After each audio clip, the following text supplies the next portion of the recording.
What's up, everybody? It's your boy Blue here. This week, another surprise. I was going to be doing the pushback from last week's Battle Brew, which is the 60-card versions of my decks. But again, an emergency situation came up, and I have to do a Commander video, so we'll go ahead and get into that. So a customer of mine who recently bought a deck bought another one, and they bought the one that I didn't think was going to sell just because this was more of a quirky deck. I put it together for fun. It's not really a killer kind of deck. It's more for fun and just to have a different style of deck to play. So I'm going to get into the deck, show you all what it's about, and then I'll go ahead and give you a small upgrade section. Quick note on that, though, before I get into the deck itself. The customer who bought the deck, the original deck was the pirate deck that I put together. He actually brought to my attention that it has an infinite combo that I danced around and didn't actually remember, or didn't know. I can't remember if I remember or not. But if you add Arcane Adaptation into the deck that I sold him, which was the Malcolm and Breaches deck, apparently it creates an infinite loop of damage with the Reckless Fireweaver. So I wanted to give him credit for bringing that to my attention. I had put in a lot of stuff to make that connection, but I actually did not mention Arcane Adaptation because I forgot it existed. And you got to realize, there's how many cards? 40,000 cards. I have MS, so my memory's kind of shot. I don't remember everything. So even when I'm doing my research, things just don't get mentioned or get forgotten. But that's a great combination to add. As far as this deck goes, though, this deck is a little quirky. It's an Obosh to Preypiercer deck. So I'll read them off to you, and you should be able to tell what it is from there. So he's 5 to cast. So he's hybrid mana of black, red. So you can do 2 black, 2 red, 1 black, and 1 red, and then 3 of any. He's a 3/5. Companion doesn't matter in this situation. He's going to be the commander. And it says, if a source you control with an odd converted mana cost would deal damage to a permanent or player, it deals double that damage to that permanent or player instead. So you can guess what the theme here is. It's obviously going to be Spellslinger, Burn, and then all the permanents deal damage that are odd converted mana costs. So remember, tokens are 0 mana costs is even in the World of Magic, and then 1 to cast, 3 to cast, 5 to cast, 7 to cast, all that good, going forward is even.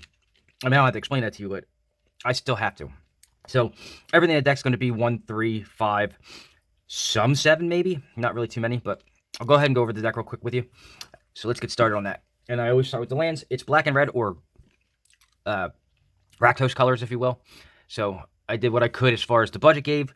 I'll start with Temple of Malice. It helps you scry. The Rakdos Guildgate, Cinder Barrens, Bloodfell Caves, Akum Refuge. It's one of the older ones that I happen to have. Forgotten Cave, so you can cycle it away, so you can go and get better stuff. Same thing with the Desert of the Fervent and Smoldering Crater. I put all the the ability to cycle away in case later on you don't need land, you need more stuff to fuel the damage going through. So same thing with the Barren Moor, Desert of the Glorified, and Polluted Mire. Field of Ruin, because as I say in every video, every deck I make for Commander has at least one way to remove a land, because you just never know what you're going to run into. And then the rest is just mountains and swamps. And if you want to know the exact number, I'm going to have the deck list in the description. If you want to look at the exact deck list, you can go ahead and do so. All right. From there, we're going to move on to the ramp, and we're in black and red. There's not a whole lot of ramp options here, so I did what I could. Start off with the Traveler's Amulet and a Renegade map. Now, it's not ramp technically on some of these. These are actually mana fixtures. Kind of helpful on a 2-color deck anyway, but this helps you grab lands from the deck so you don't draw them later. Burnished Tart. This is a 3-cast 2/2. Its ability is actually reads 3, sacrifice it, go find 2 basic land cards, put them into play tapped. Culligan Monument. Here's the cool thing about this one. So it's 3 to cast, so it's an odd converted mana cost. It taps out a black or red, and then you can turn it into a 4/4 flyer, and it will do double the damage if Obosh is out because it's an uneven or an odd converted mana cost. Rakdos Cluestone. Rakdos Keyrune, same thing. It becomes a 3/1 with first strike, and it will, with Obosh out, deal double damage. And then Rakdos Locket. Those are the options I have available to me, especially on a budget, so that's what I chose. As far as the creatures go, remember, odd converted mana cost. So 1 to cast. Spear Spewer deals 1 damage to each player. With Obosh out, it will double the damage. Same thing with Blister Spit Gremlin. And I like that when you cast a non-creature spell, it can untap, so you can keep doing it. And it's this one's to each opponent, which makes it even better. You're going to be casting a lot of instants and sorceries, so this could get pretty ugly really quickly. Brimstone Trebuchet, same thing. I don't believe I have a lot of knights in here, so the untap ability doesn't really play out well here. It's the fact that it deals damage to each opponent, and it's odd converted mana costs. Lightning Rig Crew, same thing here. There's not going to be a lot of pirates in here. Telling GOP is a nice one. It has landfall ability that whenever you play a land, it deals damage to each opponent, and again, odd converted mana costs. Prodigal Pyromancer, I mean, it's the red Timmy. Flameweaver Invoker, so odd converted mana cost is 2/2. It's an expensive ability. Hopefully you can get that down in some way, shape, or form. But it'll deal 5 damage to a planeswalker or a player, and because it's an odd converted mana cost, it could be 10 for. So you're getting more than 1 for 1 on that. A Gutter Snipe, again, odd converted mana cost. Whenever you cast an instant sorcery, which you will be doing here, it deals 2. With Obosh out, it'll deal 4 to each opponent. The damage can add up really quickly here. Pyroclastic Elemental, so 5 to cast, and I tried to stay as low converted mana cost as I could because I didn't want to hit that 7. 5's okay. It's a 5/4. So remember, as it attacks, it will deal 10 damage when it hits something. But for 3, you can make it deal 1 damage to target player. It doubles with Obosh, making it 2. You get the idea. Sir Kara, whatever you want to say, the bold. 5 for 3/3. It is a knight, so there. I was not really lying when I said it, but there aren't a lot of knights. I mean, I think it's the only other knight. So if they do happen to come out in unison together, at least you have that ability to untap it. But anyway, so it taps to deal damage to any target. So obviously it's going to be 2 with Obosh, and then whenever Sir Kara, I'll say, the bold, or an instant or sorcery you control deals damage to a player, exile the top card of your library, and you may play that card this turn, so it helps you cycle through your deck and get to cards. Now remember, it says play, not cast, so if you do flip over the top card and it's a land and you haven't played a land for the turn, you can play the land. Inferno Project, again, I tried to stay away from 7 as much as I could, but we're on a budget. So 7 to cast, it's a Trampler, 0/0. It comes into play with X+1/+1 counters, where X is the total mana value of all instants and sorceries in your graveyard. So it could be pretty big. Serrated Scorpion, so it's 1 to cast, 1/2. It's in here because when it dies, it deals 2 damage to each opponent and you gain 2 life, and it's odd converted mana cost, so it will deal 4 to each player or each opponent and you'll gain 2. Pestilent Spirit. So I've been trying to get away to. I want to build a 60-card deck with him. So he's 3 to cast for a 3/2. He has Menace and Death Touch.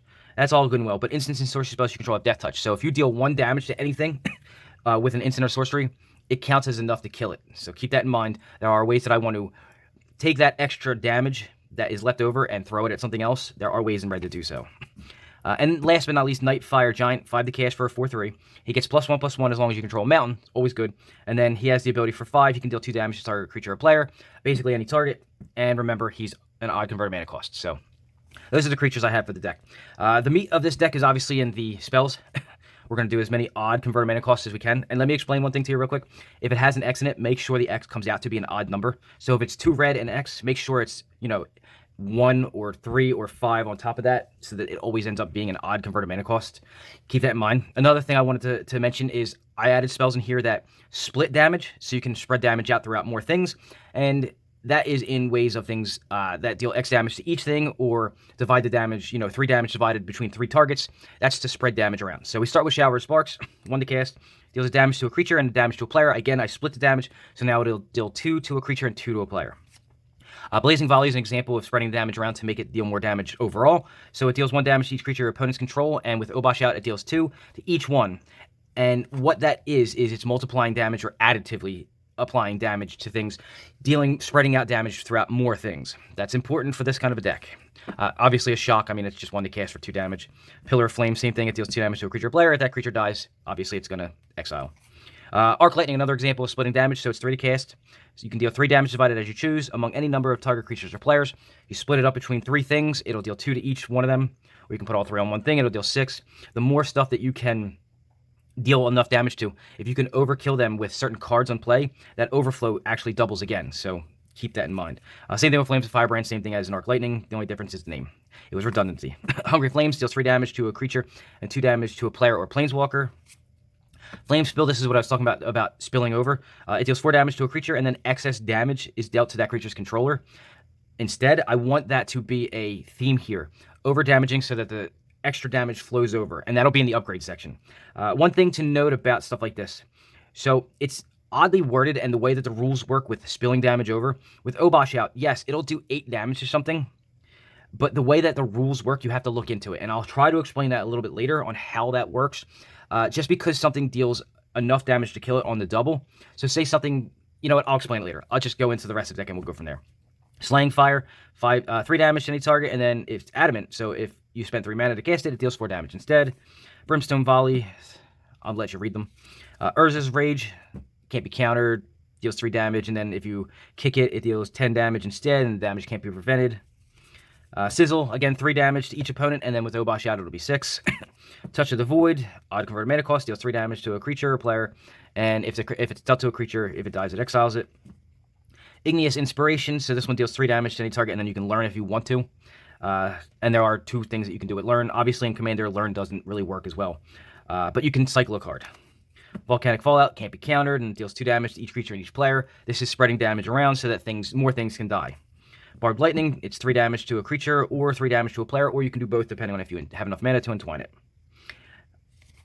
Annihilating Fire, more damage, and then exiles creatures. Bolt of Keranos lets you scry 1 when you do it. Shower of Coals deals 2 damage to each of up to 3 target creatures and or players, and with a threshold it's 4 instead. So if you have threshold, you can deal 4 damage to each of up to 3 target creatures and or players, and with Obosh out it turns into 8. It's quite a lot of damage. Volcanic Torrent has Cascade. Cascade lets you exile cards from the top of your library until you get a cheaper spell, and you can play that one for free and then put the exile cards on the bottom of your library. And then the rest of it is, it deals X damage to each creature and planeswalker that your opponents control, where X is the number of spells that you've cast this turn. Now remember, Cascade counts as a cast, and the cascaded card gets cast before Volcanic Torrent resolves, so it adds to the amount of damage you can do. Fireballs, again, X spells that split, always good, and in the upgrade section I'll give you a couple more. Rolling Thunder, another X spell that splits the way you want it to. A little cheaper than a Fireball as far as the mana cost, but it's still just as prevalent. The Immolating Inferno from Jaya, so deals X damage to each of up to 3 targets. You don't have to pay extra for the extra targets, and this is only able to be cast when your commander's out, just because it's a legendary creature required to cast it. However, you want it out anyway, because X will be doubled. Vicious Rumors deals a damage to each opponent, and then they also discard a card, put the top card of the library into the graveyard, and you gain a life. It was an odd converted mana cost, deals a damage, ends up being 2 with the Obosh out, and extras on top of it. Siphon Soul deals 2 damage to each player, and then of course you gain life equal to the amount of damage done. That includes if it's doubled, so if Obosh is out and it deals 4 damage to 3 other players, you gain 12 life. Soulburn, it was the only deck I think that I've made so far, because let me tell you, putting a budget black-red deck together has been a struggle for me. This is one of the first ones I've done that I like anyway. Soulburn hasn't been able to be used because it has the caveat of being both black and red as far as the color identity in Commander, so at least you get to use an X spell out of black. And those are the spells that I've chosen on the budget version, and I'll give you a couple more in the upgrade section. Removal. This is removal of things, not just creatures, but other things as well. So we start off with Executioner's Capsule. We're in black. Obviously, that's going to be prevalent in the ability to use black, but black and red together have the ability to do even more destruction. So we're going to start off with the Executioner's Capsule. Destroys a non-black creature. Strangling Soot, it destroys a creature with toughness 3 or less, and then you can flash it back. And again, you can only use this in a Rakdos deck because of the red in the flashback. Vanquish the Weak. Complete Disregard. Grotesque Demise. Assassinate. Eviscerate. Befoul. Actually, that one hits a land. I've mentioned before, I like to have the ability to destroy land. Redundancy is great because there are a lot of lands out there that can screw you over. And Shenanigans, it's Dredge 1, so you can get it back over and over again to destroy an artifact. And then the Mother of all of them, the OG of, board wipes, Nemeral's Disc, it destroys everything like artifacts, creatures, and enchantments. It does not hit planeswalkers, though. So those are the removal spells that I've chosen for now. We've got card draw. You obviously need card draw in Commander, so we're going to do the Tormenting Voice, Throw of Possibility, and Cathartic Reunion. They were the 3 I've chosen that I had access to. There are many more that you can choose. Utility stuff. Court of Ire. So when it enters the battlefield, you become the Monarch. The Monarch has its own set of rules. If you need to know what they are, send me a message. I'll tell you what they are, or you can look it up on Google. At the beginning of your upkeep, Court of Ire deals 2 damage to any target. It's odd converted mana cost, so if you have Obosh out, it's actually going to turn into 4. And then if you're the Monarch, which when this comes out, you should be the Monarch, but you have to be careful. Monarch rules, they get a little wishy-washy when it comes to somebody attacking you. Then they become the Monarch, and then the Monarch passes around. But if you are the Monarch, when it comes to your upkeep, it'll deal 7 damage to that player or permanent instead. And with Obosh out, it'll be 14 damage. That's a lot of damage. Underworld Dreams, so whenever an opponent draws a card, Underworld Dreams deals damage to that player. Obviously, with Obosh out, it deals 2. This actually can be a game winner on its own in certain circumstances. And then the last enchantment I have in here is Theater of Horrors. So 3 to cast, so odd, converted mana cost. Beginning of your upkeep, you can exile the top card of your library. And then during your turn, if an opponent has lost life this turn, you may play lands and cast spells from among cards exiled with Theater of Horrors. And that little bottom ability is what you're looking at. For 3 and a red, it'll deal 1 damage to target opponent or planeswalker, and again, it'll double with Obosh out because it's an odd converted mana cost. So, and then you'll be able to play the card that was exiled with it. Last section we're going to do is the 2 planeswalkers I have in here, and they're in here for very good reason. First one up is Jaya, Venerated Fire Mage. It's odd converted mana cost, comes into play with 5 counters, does not have an uptick ability. It will die. If another red source you control would deal damage to a permanent or player instead, it deals that much damage +1 instead. Now, you get to stack those triggers the way you want. So obviously you're going to add the +1 and then double it, not double it and then add +1. And then the down tick is it'll deal 2 damage to any target. With Obosh out, what you would do is you would deal the damage, you would add the 1, you would stack it so that it doubles and then adds the 1, because remember, stack is in reverse order. So the 1 would be added first, and then it would double. So it would be 2 damage, adding the 1 to 3, doubling to 6. And the last card in the deck, before we go into upgrade section, is Omnixilus the Hate Twisted. It's a version of Underworld Dreams. So its static ability is whenever an opponent draws a card, Omnixilus the Hate Twisted deals damage to that player, and remember, it's odd converted mana cost. And then it's got a safety feature on here where you can destroy a creature, and then its controller will draw 2 cards. Normally, you don't want your opponent drawing cards, but it's just there for safety. Yes, it'll deal damage to your opponent when you do it, but you really don't like giving them advantages in any way, shape, or form. So that's the build I have. This is already sold. Like I said, this is an emergency. I had to put together the video real quick because it was sold. I wasn't expecting it to just yet. I didn't think I had it set up to sell. I had it up there just so I could do it for when I got the video done. So that's the deck in a nutshell. If you have any questions about it, again, go ahead and send me messages, and you know how to reach me. After that, though, we are going to move on to the upgrade section right now. Alright, so as far as upgrade section go, I always start with the lands. You know that. If you don't know that, it means you need to subscribe to the channel. With the lands, I've stopped mentioning, or I'm going to stop showing you guys the dual lands that you need to do to mana fix this up. But, I mean, there are obviously dual lands that you can put in here. You know what they are. You just got to look them up, whatever ones you want to do. It could be the OG dual land. It could be the shock land, the fetch land, filter lands, you know, check lands. There's a bunch of them. Just go ahead and find which ones you have in your collections. And if you don't, if you want to go spend some money, there are some cheaper ones that you can do, but I'm not going to, go over that. I'm going to go into the actual lands that this deck can use outside of that. So first thing I'm going to mention is Valakut, the Molten Pinnacle. Now, the problem with lands is that they are 0 or no mana cost, so they are considered even, so their damage won't get doubled. However, in a deck where this is going to mostly be a red deck, you're mostly going to be playing more mountains normally than you would swamps, just because of the amount of red in here, and it's just extra free damage, so Valakut is a great addition here. Obviously, we're in black, so you can do the tried and true Cabal Culver's and Urborg Tomb of Yawgmoth just for help with your mana ramping and all that stuff. Because you're going to be using X spells that deal damage to everything, a Glacial Chasm might be a nice little addition to help you so you don't kill yourself. Castle Lock-Twain will help you draw cards. You definitely want to, red and black specifically together, they have a habit of emptying their hands pretty quickly, so you want to be able to draw more stuff so you can have more, add more fuel to your hand. One of the things that I wasn't originally going to mention these, but I'm going to mention them just because they are out there. Again, there are lands like Valakut that deal damage to opponents or to everybody. The problem is that they're not odd converted mana costs, so the problem is they won't be doubled, but they help add additional damage. So things like Keldon Megalith or Shivan Gorge exist if you want to use them. So just a couple of upgrade options you can go through. I would probably go with Valakut and Glacial Chasm and Castle Lock-Twain as my big ones, though. So not really much else to say. I'm going to move on to the ramp. So with Rakdos colors, or black-red, if you will, the problem with it is ramp does not really exist, so you have to rely on mana rocks or artifacts ramp to do it. Obviously, I didn't include them because I don't have enough to include in every deck I make, but Soul Rings and Arcane Signets. You have 2 converted mana cost rocks, such as Talisman of Indulgence is a good one here, and I believe that one's actually quite expensive monetarily. One thing I'll mention is when you're in red and you have Artifact Hate, I would definitely do a, what the hell's the name of that thing? I'll have it up there for you to see. I can't remember the name off the top of my head. The one that turns something into an artifact. Liquid Metal Torque. That's what it's called. The Liquid Metal Torque. It turns something in. It's good to have artifact removal with Liquid Metal Torque, because Liquid Metal Torque, as I've mentioned many times, it's a 2-to-cast rock. It can turn your opponent's commander into an artifact, and in red you can make artifact destruction, so it's a way to kill the creature straight out. And then Pyromancer's Goggles, because why not? I mean, Pyromancer's Goggles taps to add a red, and then, doubles your, it copies the spell that you cast instant or sorcery-wise, so always good to have here. And that's pretty much all you got. I mean, obviously, you're going to add some more two converted mana cost rocks to make it, more simple and faster, but there's not really much else you can do here. So, because of that, I'm just going to have to move on to the creature section real quick. So, with the creatures, there are a couple ways you can go about doing it. There's a lot of ways you can upgrade the deck. Damage-wise, you can go additive creatures, and what I mean by that is something like Torbran, Thane of Redfell, where whenever you deal damage from a red source, I believe it is, it deals an additional 2. Same thing with Embermaw Hellion, you can do it as well. That does additive damage. There is a flip card out there called Aki Lava Runner, and it flips to Tok, the Volcano Born, and that also is an additive damage, and I'll have all 3 up there for you to see them. You have the multiplicative damage guys, so things like Fiendish Duo, Fire Servant, and Angras Marauders, which double damage instead of add additional damage. You have things that are Punisher cards. So Punishers are when your opponent does something, it deals damage. So like Zozu, the Punisher. Harsh Mentor is another example. What do we got here? Immolation Shaman. And then, what is this? I can't read the name.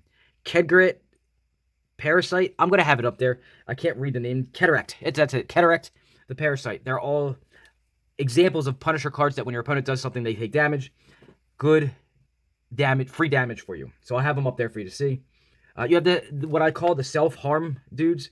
And what I mean by that is like Trash Taunter. Whenever he takes damage, he deals damage out. Stuffy Doll does it as well. And you've got Ill-Tempered Loner. They all, when they take damage, deal damage out. So that's what I mean by the self-harm guys. And then you have, like, utility stuff that you can use. And when I say utility, I hate mentioning this guy. Like, Heartless Hidetsugu, who just halves everybody's life. He's kind of cheesy, but he does work. You got Toralf, the God of Fury. When I was mentioning earlier, overflow damage, that's where Toralf comes from. Excess damage dealt by your red, I believe, instants and sorceries. It overflows to another target.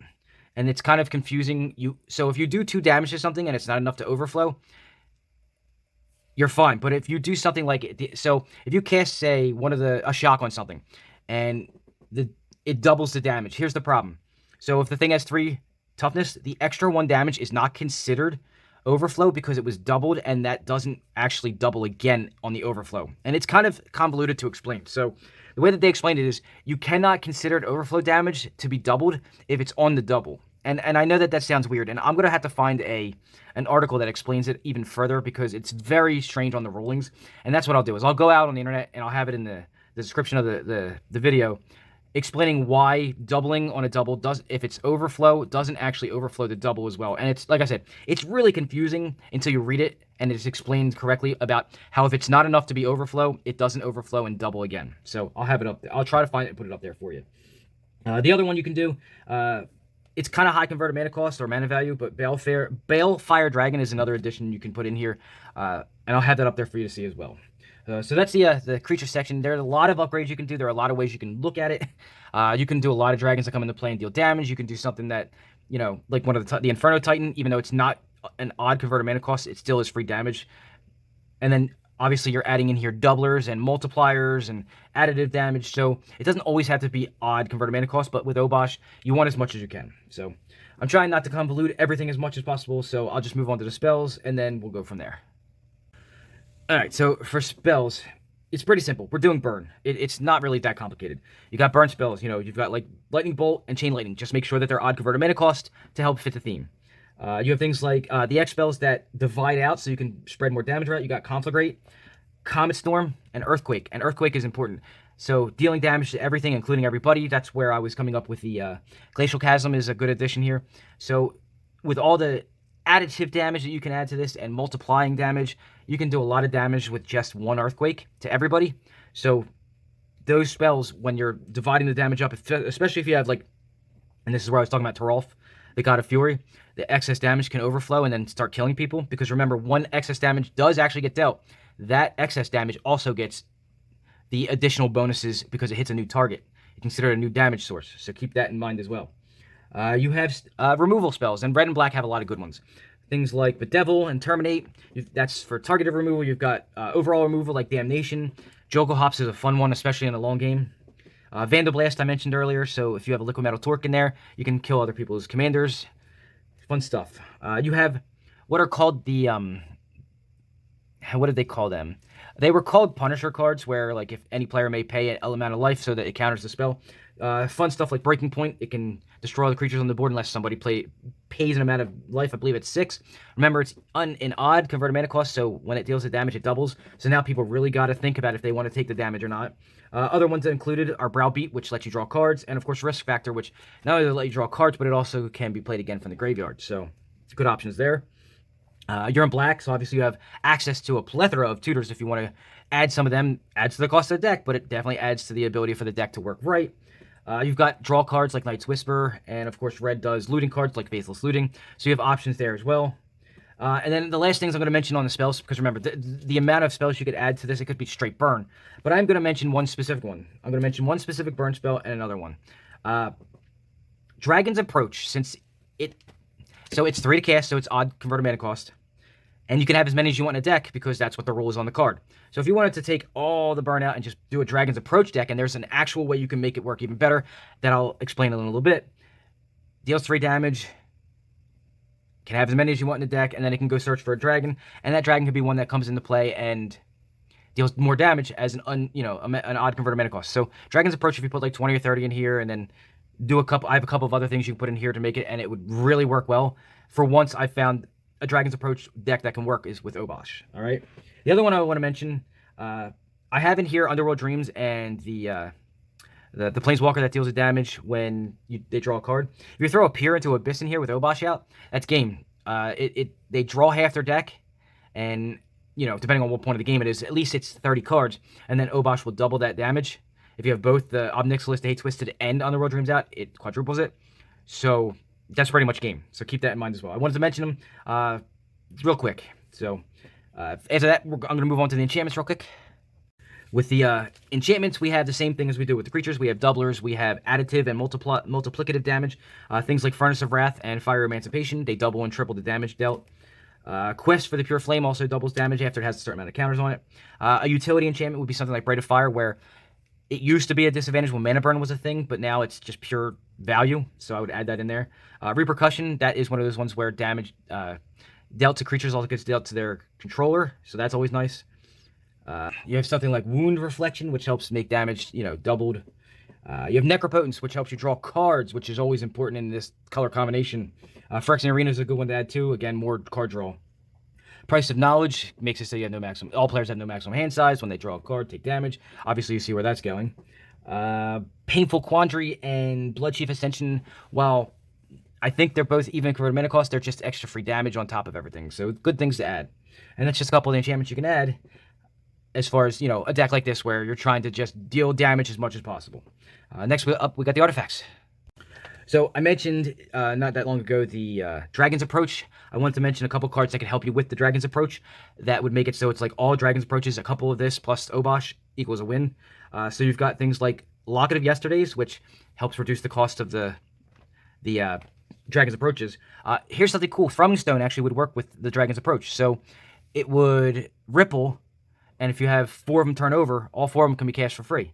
So, I mean, I know it's not going to happen, but it's a nice little addition. Cloud Key can also reduce the cost of whatever you choose. Obviously, with Dragon's Approach, I believe they're sorcery, so you would choose sorcery. For the other versions of this deck, you can use Primal Amulet, which also reduces the cost of instants and sorceries. And when it flips over, it copies the spell and uses the mana that's produced from the land. Pyromancer's Gauntlet, always a good addition here. And then you want to protect Obosh, so you're going to do things like Swiftfoot Boots, the Lightning Greaves, or maybe even Darksteel Plate just to keep him around. He's going to be hated off the board just because he's allowing you to deal a bunch of damage. So now we go into the Planeswalkers. There weren't a lot of Planeswalkers to go over. I've got a couple here. You've got Chandra, Heart of Fire. It's an odd converted mana cost and helps deal damage and stuff like that. I got Chandra, Torch of Defiance here. Now, she's not an odd converted mana cost, but she does help you get free damage in and ramp you a little bit because she adds mana to your mana pool with her uptick and stuff like that, so that's always good. Jessica Thrice Reborn is another option you can throw into this, also odd converted mana cost. The one that I like the most, though, not odd converted mana cost, but in a deck where you're doing nothing but casting spells, Professor Onyx in Black-Red, I mean, it's free damage, so you don't care about any of the abilities. You only care about her static ability, which is whenever you cast an instant or sorcery spell, deals 2 damage or something, you gain 2 life, and it helps keep you alive, deals damage, adds to the damage you're already doing. Unfortunately, it doesn't get doubled with Obosh, but, you can't ask for everything. So those are just the only ones I could think of off the top of my head that I could think of to tell you. Now we move on to the combo, and it's a hell of a combo. There are a lot of different ways you can do a combo in this deck. You can do the boring old, 2 enchantment, what are they, Blood Bond combo. I'm going to do something, I want to give you something a little fun. This one fits the theme of the deck a little bit more than the Blood Bond one, Tangle Bond, I wanted it to be a little more fun. All right, you ready? Bolas' Citadel with Aether Flux Reservoir and Sensei's Dividing Top. So if you don't see the combo, I'll tell you what it is. So top is 1 to cast, and if you have a Cloud Key out, it's free. Bolas' Citadel lets you cast cards from top of your library and pay life equal to its mana cost, right? Aether Flux Reservoir says you gain a life for each time you've cast a spell before it. So first time you cast something, I believe it's none. Second time you cast something, you get a life. Third time you cast something, you gain 2 life, and so on. So the life you're spending to cast the top is nothing. and you're just gaining life over and over and over again until you can just use Aetherflux Reservoir's ability to pay 50 life and burn somebody the hell off the board. Now, it doesn't get double with Obosh. I know that. I get that. It's still kind of fun to pull off. Now, as far as the monetary price, I mean, top is, what, 60 bucks right now? The Reservoir, I think, is 12, and Bolas' Citadel, I think, is 8 or 10. So it's not cheap, but it's a hell of a lot more fun than doing Blood Bond. So that's the combo I'm going to give you for this deck because it fits the theme well. Even though it's not on converted mana cost, it's way more fun than doing Blood Bond. All right? That's what I got for you. That is the upgrade section I have for you for this deck. It's a little shorter than most, but again, I had to do this in a rush. I got the order yesterday, and I had to put together the deck last night at 4 o'clock in the morning. I had to put the video together, so this is kind of, last-minute rushing. So I want to thank you for watching the video. Especially, I want to thank the person who purchased the deck. I wasn't expecting it. It helps support what I need to do. So I'll have this out to you. Now that I had the video done, I'll pack it up and send it out to you today. You're not going to see this video for at least a week or two, though, because I have other videos ahead of it that need to get published first, but eventually you'll see it. For those of you that didn't purchase it, unfortunately, it's already sold. I will make another version of this deck. It won't be the exact same version, but it will work exactly the same. So if you want to go ahead, and I'll have the link in the description for all my other decks that I do have available. You can go ahead and take a look at what I do have. Most of them have videos. Some of them I'm working on. I'm still catching up from the holiday season from last year. Man, it put me behind. So if you want to go ahead and do me the favor, like the video, I didn't put as much time into this one because I was rushed to do it, but I did put some time into it. Subscribe to the channel if you have not done so yet already. And I don't know why you wouldn't. I don't put out a lot, but I put out enough that I can keep you entertained for a little bit. I know you all are starving for entertainment at this point. And share this video out to somebody who, A, wants to build a deck like this. I would say once I purchase this deck, I'll have one available, so if you see somebody who might want to purchase something like this, I'll get working on another version of it. Other than that, that's my time for this week. I want to thank you again for watching. Have a good weekend. I will see you all next week.